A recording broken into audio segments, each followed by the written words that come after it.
তো এই যে দেখো মা ব্যাগ ভর্তি করে কিছু নিয়ে এসছে, যে গাজর, মটরশুঁটি, বিন এই নিয়ে এসেছে। যখনই তো আসা হয় তখনই সবজি টবজি নিয়ে আসে। আর এই যে এটা হচ্ছে বন্ধুরা থেকে বড়ি দিয়েছে মামিমা। আর এই যে মানে নতুন কলাইয়ের ডাল মা আবার ভেজে ডাল বানিয়ে নিয়ে এসছে।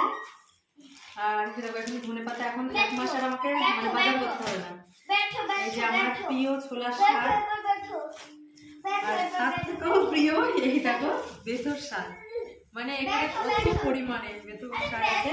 আর এই যে আমাদের কাছে ফেমাস কাটা বেগুন, এই দেখো এখানে কতগুলো আছে বেগুন দেখো। তো কত সবজি নিয়ে এসছে দেখতে পাচ্ছ। এর আগে আমি যখন আসলাম 8 তারিখে এই মাসে, তখন আমি পালং বেগুন নিয়ে এসেছি, সেই এখনো আছে।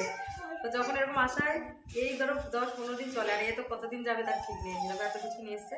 তো চলো এখন এগুলো গুছিয়ে রাখি, যাবো মেলায়, একটু রেডি হবে।